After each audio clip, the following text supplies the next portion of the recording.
Magandang araw, mga ka-Tsismis! Welcome back to Tsismis ni Juan, where the gossip is real and the tea is hotter than the traffic in EDSA.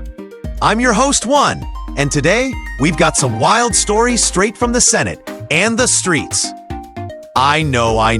I've been missing in action, but hey, when you're a man of the people, you gotta juggle some things. Like, scrolling through Facebook while your Wi-Fi's down. Alright, let's dive right in. So apparently the Senate just unveiled their legacy wall last Monday. Because, we needed another wall in our lives, right? And who's behind this groundbreaking project? None other than Senate President Tsismis. It's a big deal, mga ka-Tsismis. We've got portraits of all 24 senators arranged in alphabetical order.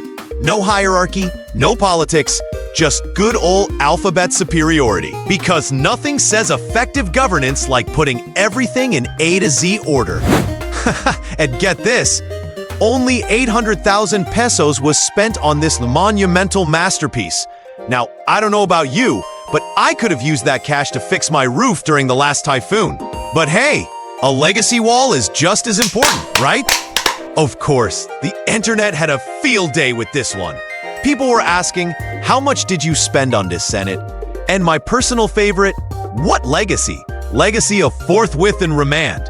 Classic, diba? Some netizens even went wild saying, why unveil a wall when people are dying in floods? Ouch. Someone's not a fan of the legacy wall.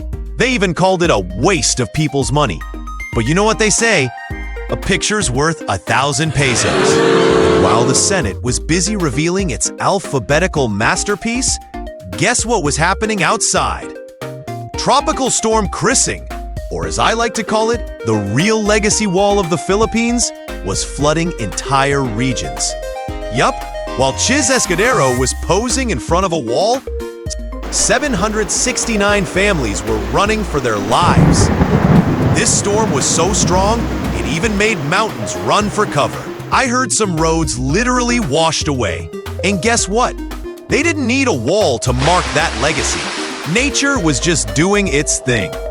But hey, why focus on that when you can focus on a shiny alphabetical wall that cost nearly 1 million pesos? In all seriousness, mga ka-Tsismis, the real legacy here isn't in the portraits or the walls we build.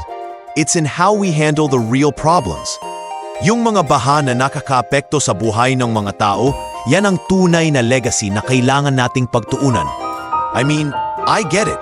The wall's a nice gesture, but let's not forget about the people who need help. Because in the end, a real legacy is one that leaves a mark on people's lives. Not just on a fancy frame. Alright, mga ka-Tsismis, I hope you got your fill of juicy political commentary today. If you think the Senate's new wall is a masterpiece, well, good for you. But if you think we've got bigger things to focus on, I'm with you. Stay safe, stay smart, and as always, keep your eyes open for the next big Tsismis. And remember, when life gives you a legacy wall, just ask, how much did it cost? This is Juan, and you've been listening to Tsismis ni Juan. Catch you on the next episode.